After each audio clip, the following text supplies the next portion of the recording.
Hello, my name is Zach. My full name is Zachary Delano Middleton. I am a 2010 graduate of South Carolina State University, and I count it as a privilege to be able to talk to you guys, to address you guys, that sort of thing.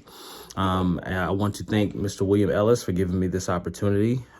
He kind of gave me some driving words of being able to really encourage the young people as they enter onto campus. And so I think the biggest form of encouragement that I can give you is welcome. We're happy you're here. We're happy that you're part of our family. And our hope and our prayer is that you will flourish, that you would do well in school.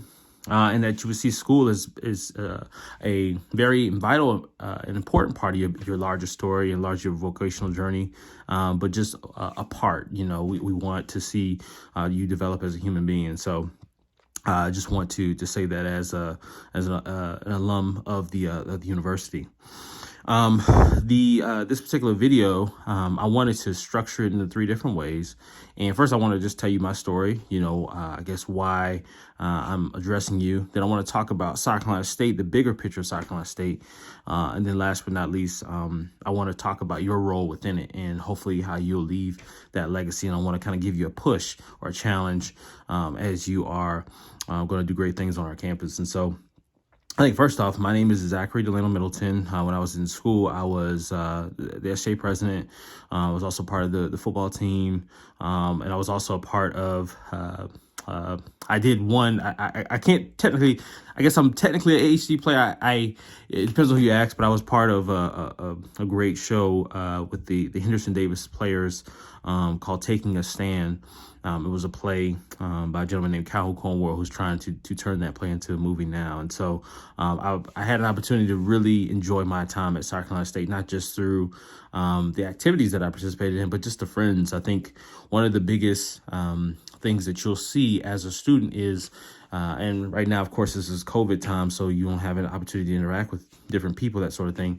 But these are lifelong brothers and sisters, lifelong people who you will experience life with, and that you sometimes will apply for jobs together. You will, if you start a business, these will be the first people you'll probably reach out to when you're starting that business for life advice. These will be some of your long-standing friends. I think about even the friends who I text, call regularly. A lot of them are Bulldogs. And so this is a lifelong connection and journey. And so I'm just happy to be a part of it. And I was pretty active as a student, but I think one thing that South Carolina State has taught me is the tribe that it can help you with after you transition from the university. And so part of my story also is my great uncle was killed in the Orangeburg Massacre. His name is Delano Middleton. I was named after him. That's why I always put the middle name in the middle.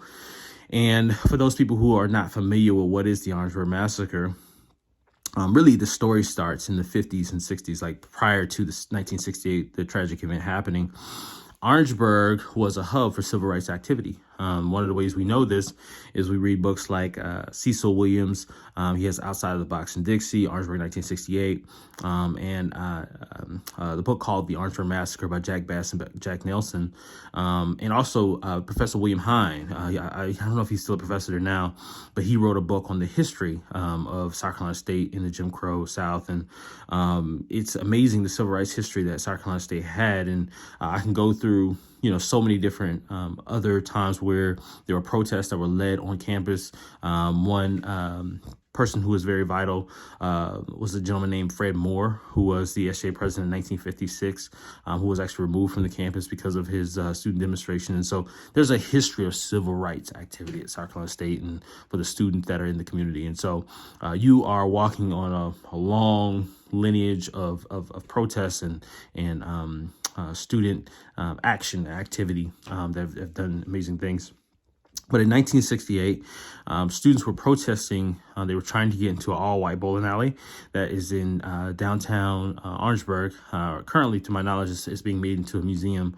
But they were trying to get into this particular bowling alley, and they were denied that right. And so they participated in a peaceful protest on February 6th. That peaceful protest led to somewhat of a demonstration between them and the police. They did not end well. February 7th, the day after that, the city of Orangeburg officials came to the school to try to keep the peace to a certain degree. And during that time period, it didn't materialize, didn't work out. And on February the 8th, and this is a summarized version, you can read Orangeburg Massacre by Jack Bass and Jack Nelson, but there was a bonfire that was on the edge of the campus, February 8th, 1968. And apparently, according to the historical record, a banister hit one of the head or the one of the police officers, or it's alleged that it did. I don't know for sure, but that action led them to open fire on a group of unarmed students, wounding many. The record says 27, but those who are around would say it's way more than 27. But killing 3, Henry Smith, Samuel Hammond, and Delano Middleton.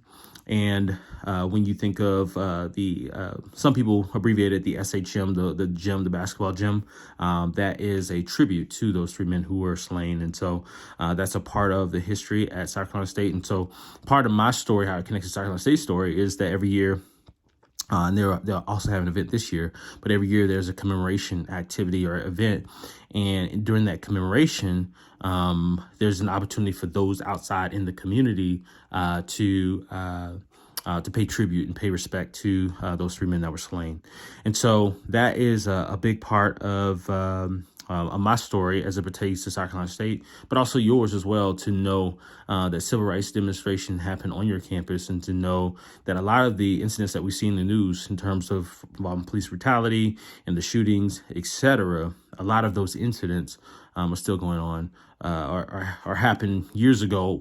I could argue go back even as far as the Barbados slave codes, and go back even as far as you go into different historical experiences. They go back a long time, but they are still happening to this day. And so that is a part of the history that I would encourage you to understand more about, but not just the civil rights history.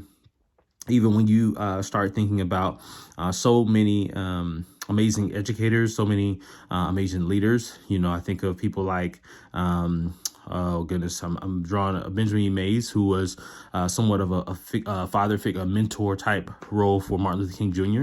When you pass Mays, that's a part of that connection. When you think of, I'm trying to think of some other people like General Abraham Turner, who's a part of the military, who's done some major and amazing things. I went to school with, I want to say Miss America, Miss Universe, Miss Kyra McCullough. So we have an amazing legacy. We've had from attorneys to just people who are been able to really engage their field of industry and of work. And, it starts right there on that campus. And so I would really encourage you guys to learn and understand the history of South Carolina State. And one of the coolest ways to do that, it's a book by Professor William Hine, Dr. William Hine, that's called a land-grant institute, South Carolina State University, South Carolina State College, a land-grant institute in Jim Crow South. It's a pretty big book, but it really goes into some of the historical record, and it's a really, really important read. All right. And so I think you can read and you can understand those things that are more so suited to the history. But what I want to do is I want to challenge you guys in your life, because you guys are a part of that history now. You guys will leave a mark and leave a legacy and do wonderful things, whether it be through entrepreneurship, whether it be through civil rights, whether it be through the classroom. The sky's the limit. Whatever you want to do, like you have it at your fingertips. And so if you don't recall or remember anything else I say, my encouragement is to PUSH, to push you. PUSH, not like a Jesse Jackson Rainbow Push Coalition, no, but PUSH is an acronym that I've kind of put together. Do some other things I'm kind of working on, but P stands for purposeful passion, U for utility, S is for skill, and H is for honor. So purposeful passion, utility, skill, and honor. And what do I mean by that? So one of the things that's really interesting about being a student is you have an opportunity to try a lot of different organizations. really get a chance to engage your passions. I had a really good friend. She, while she was a student there, she created her own like fashion line, and she had her own store. And not fashion line, but she had her own store. And what she was able to do was she was able to buy in bulk and sell to some of the students. I had friends who were able to do incredible internships, and part of their interns. What their intern was working in New York at Wells Fargo, and really being able to understand financial markets. And his brother's still there 10 plus years later. But finding what are the things that you're passionate about, and how can South State help you in that passion. And so, the reason I say purposeful passion and not just passion is like, there's a lot of things that we're passionate about that we love, but purposeful passion is like, how can I connect to something that involves we being greater than me, right? And that's what I talk about, a sense of purpose, we being greater than me. I think of, my purposeful passion. I'm a Christian, and my faith is my purpose, and that passion doesn't just bleed in church, but it also goes into how I involve the marketplace, how I engage personal social relationships, how I work as an employee, and so that type of purposeful passion. But there's also other things like our history, as an African American, my desire to want to see young people win, my desire to want to engage the thought of storytelling. Strategic management is another passion of mine, and how I came to that passion in terms of strategic management was when I was active as a student. And I remember being either starting a nonprofit, or I was a student body president, and being on campus. There were times where a lot of people would get tired doing the different strategic planning goals and things of that sort. I didn't get tired. Like I would always enjoy those things. I would enjoy even putting together the plans that would lead to something greater, right? And so that was a big part of who I am, who I became. And so I would say you can discover what your passions are, and asking the question is this something that will make other people great? Will this be something that will make myself better in terms of, let's say, starting a business, or doing some justice work, or doing whatever your desired industry may be? And so my first encouragement to you is to find that purposeful passion, and to use your relationships, your networks, your organizations to get better at that.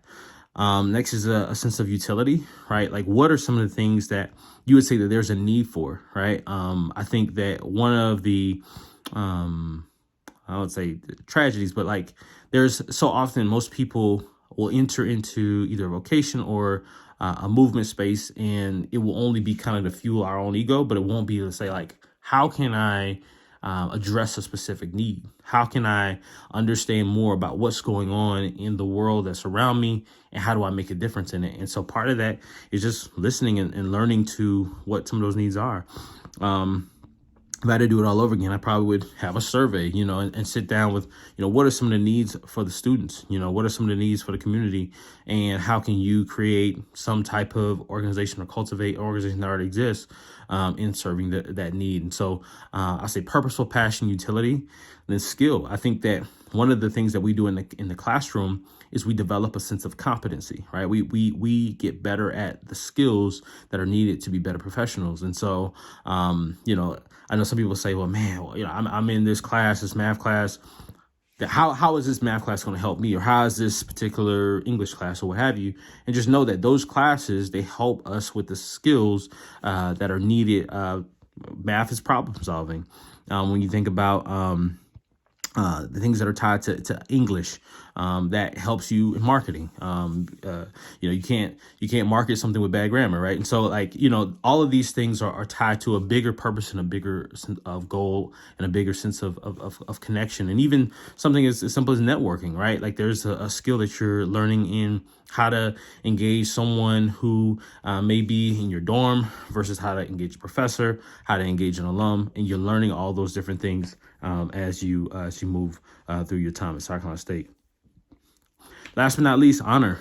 Honor is about character. It's about your integrity. It's about who you are when. It was a professor at state. I can't remember the gentleman's name, but he said that character is not just who you are when no one's watching, but character is who you are, A, when no one's watching, but B, when people are watching. Because there are people who shift and they change to fit and to accommodate when people are watching, right? And so, what is honor? Honor is like, is you being able to look your mom, your dad, your granny in the face and be able to say, hey, this is what I want to do. This is who I am, without feeling a sense of guilt or shame, that you can stand up and stand on your own too and say, this is who I am. This is what I want to convey to the world. And also knowing that for your potential customers, your potential clients, for those people who you interact with, that they will know that you're not giving them something that's underhanded, something that's unfair, something that's untrue. That you're giving something that's just, that's fair, that's true, that's full of life, something that will help them. And so, long story short, I want to push you, PUSH, purposeful passion, help find things that have a sense of utility that you can help, and that you would develop your skill as a student, and that you would do it with a foundation of honor. And so anyway, I am an alum of South Carolina State University. I'm part of South Carolina State history, and I just want to encourage you, because now you are a part of South Carolina State history, and I want to push you to take our history to the next, our legacy to the next level. And I just want to encourage you to that end. I'm grateful for each and every person that's watching this, and be encouraged.